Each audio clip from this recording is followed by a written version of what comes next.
Thanks so much, Christian. It's a real honour to be here today and just talk about this incredible activity that you've made available to so many local authorities. So I was asked to reflect on COVID-19's wider impact. So I'm currently sat in Bradford Royal Infirmary, so we're very much at the sort of sharp end of the pandemic. And clearly the pandemic has created huge amounts of work for a large number of my colleagues. But it's undoubtedly the case that COVID has directly impacted our older adults primarily. So our wonderful paediatricians have seen little direct impact of COVID. However, it is very, very clear that this terrible situation, this lockdown occurrence has really had an incredibly deleterious effect on our children and young people. And I'll just talk through some of the sort of data that back up that sort of suggestion. So we are now faced with a major problem. We have large numbers of children who are experiencing very poor mental health. We have large numbers of children who have been inactive for long periods of time with the commensurate high levels of obesity that you would expect. We have huge numbers of safeguarding issues. So lots and lots of problems that we need to tackle. But there's some good news. And the good news is we do have the tools that we need to tackle these problems. And humans possess the most powerful tool of all. And that's the tool of science. And my message today is that science really does work. It allows us to identify a problem, it allows us to understand a problem, and most importantly, it allows us to find solutions to the problem. So let's just start by using our scientific tools to really identify the problems that we are facing as a society. So let's go back to pre-pandemic. So we're all aware of the catastrophic impact of the pandemic, but let's go back a year and actually just think about where we were a year ago.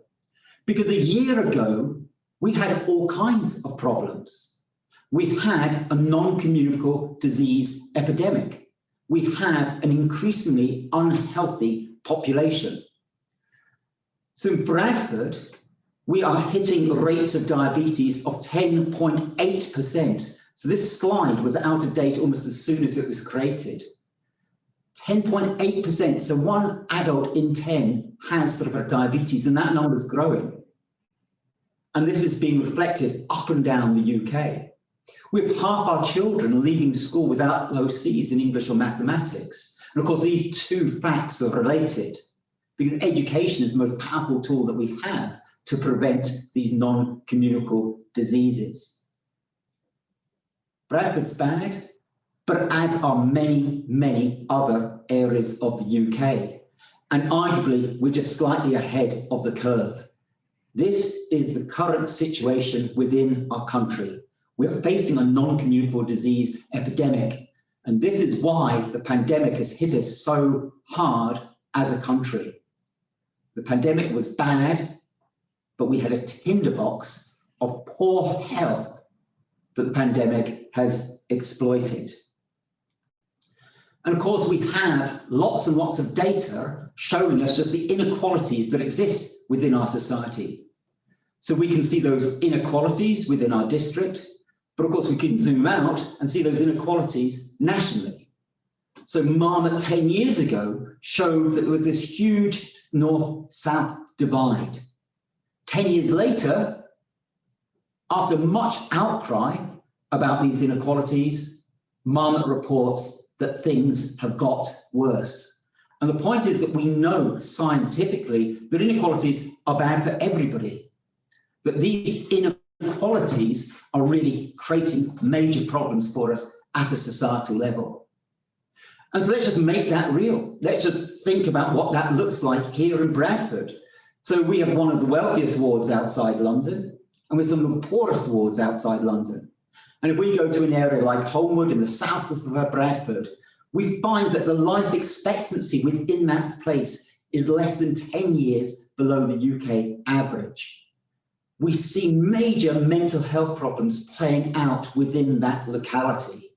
So we have huge inequalities, both at a national and at a regional level. And these inequalities are feeding this non-communicable disease epidemic, and we are failing a generation of children. And it's costing us a fortune. So in 2012, our chief medical officer pointed out that the annual long-term costs of us not properly supporting children are coming out at around about £2.35 billion per year. So that's back in 2012. And I think all of us can imagine how many numbers have been added to that value since then. So we have a major problem. But the power of science is, having identified the problem, we can then start understanding it by using our scientific tools. And that's what we do in Bradford. And we have the great advantage of the Born in Bradford longitudinal cohort study. So over a 4-year period, we recruited all of the pregnant mothers within our sort of a district and sought their permission to follow the mothers through the pregnancy, follow the children through the birth, and then follow the children as they grow up. And what that allows us to do is get this uniquely rich picture of all of those early life factors that ultimately influence a child's outcomes in terms of their physical health, in terms of their mental health, in terms of their educational attainment, and in terms of their social mobility.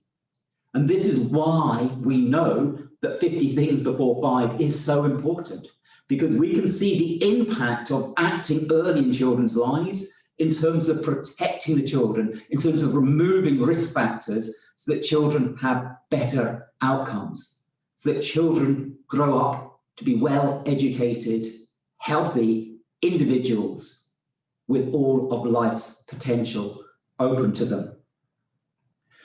So science allows us to understand this problem, and then science allows us to start finding solutions. So Born in Bradford has revealed to us the importance of acting early. And what we've been able to do during the pandemic is start really using our Born in Bradford community, over 30,000 people, to really get a good understanding of how the pandemic has affected children and young people. And what we've done in our partnership with our colleagues across in sort of Stanford University is really identify the 4 major issues that are going to impact upon sort of our children. So one is the digital divide. So 19% of our children were unable to access digital technologies during the lockdown period. So while schools were encouraged to put all these materials online, what we were actually doing is creating greater inequalities. So for some of our children, they were unable to access that digital education resource. Another major issue that we've been able to identify, because we can compare baselines of our data with these extensive surveys that we carry out, are real issues related to food insecurity, big issues related to obesity, and big issues related to physical activity. Again, we're seeing real inequalities that are playing out in real sort of our time. So we have found that within children of South Asian heritage, the physical activity levels are significantly lower than their white British heritage peers. We've also really identified the huge impact of classroom inequalities. So the impact on children with special educational needs and sort of vulnerabilities. This is going to be a major problem that we need to tackle as we move forward. And finally, and perhaps of no surprise to anybody, we are observing a massive increase in mental health problems amongst our children and young sort of people. So we're starting to understand the problems that we need to tackle. So what's the sort of solution? So science has given us the vaccine that's going to allow us to combat this dreadful communicable virus, Covid19. And what we now need is our non-communicable disease vaccination. What we need is something that will protect our children and young people and allow them to maximize their physical health, their mental health, their educational attainment, and their social mobility. And the beautiful thing about 50 Things Before 5 is that it provides activities that are based on solid scientific evidence that we know can protect children and young people, that can vaccinate them against the problems that they will otherwise face. And of course, what I love about this app is that instead of many digital solutions that increase inequality, this is an approach that levels the playing field. Because as you can see behind sort of Andrea, and as we heard from Christian, there are non-digital versions of this incredible program. But also it's a program that doesn't rely on mum or a guardian having credit on their phone. So once the app is installed, it can be used. And that's something that we found in Bourne and Bradford, that time and time again, a middle-class solution is, let's just have an app to encourage sort of our mums to be more engaged with their sort of children. Well, what about all those mums who don't have credit? Or what about those mums who don't have the mobile phone?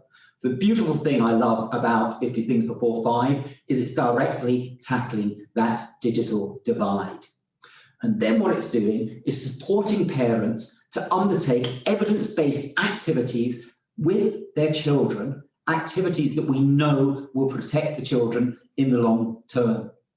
And I don't want to bore people with the sort of science behind this, but I do want to emphasize the rich data that we managed to collect that shows that children being active, engaging in the type of activities that 50 Things supports, that activity benefits learning. So we've conducted large randomized controlled trials that show that if you encourage children to be active, that actually enhances their working memory capacity, their cognitive capacity. They're better equipped to learn. So these activities directly impact upon children's ability to take advantage of the educational system. And we've been managed to show that the children's motor skills are highly predictive of their SATs. So how well the children are doing in school relates to the children's motor competence. And the beautiful thing about motor competence is it's something that can be trained. And that's what 50 Things does. It allows children to acquire those fundamental building blocks upon which education is grounded. So you don't suddenly acquire the ability to do abstract mathematics. First of all, you put the fundamental mathematic building blocks in place through your physical interactions with environment. We've known this since Piaget first described this in 1954, and that's what all the evidence shows. So these activities that are being supported in 50 Things Before 5 are laying down the foundation. This is why it helps children be school ready. This is why it will vaccinate our children, protect our sort of children, so that they can best take advantage of the school system. Again, all of our data within Bourne and Bradford shows that school readiness plays out right across the children's trajectory. The more we can make our children ready for school, the better the long-term outcomes. So 50 Things Before 5 really is giving children the best possible start in life. And what we've been able to do in Bourne and Bradford is look at very small genetic abnormalities that exist. We've got large numbers of children with SEND within the system, and often we don't know why that child has special educational needs. Now, through Bourne and Bradford, because we've got such rich genetic data, we can start to identify that large numbers of our children with SEND actually have very, very small, subtle genetic abnormalities. And what we've then been able to show is those subtle genetic abnormalities directly impact upon children's motoric abilities. So protecting the children, giving them these core skills, actually starts giving them protective sort of factors that means that their special educational needs can be decreased. So this is all about acting early to protect children, to remove those risk factors. And remarkably, again, what we've been able to show is that giving children these abilities, these skills, protects their mental health.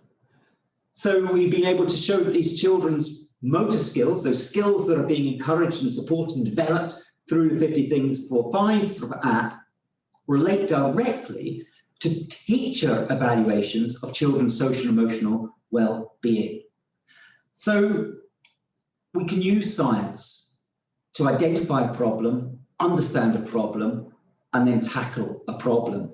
And the thing I love about 50 Things Before 5 is it's based on the best possible science. We have the tools available that allow us to really make a significant change in children and young people's lives. And I'd exhort everybody on this sort of call to try and make those sort of changes. And I say we've got the tools to do that. We've got the scientific sort of tools, but thanks to 50 Things Before 5, we actually have a tangible offer to families to help them support their children and young people with all of the long-term benefits that will then accrue. Okay, thanks very much, and back to you, Christian.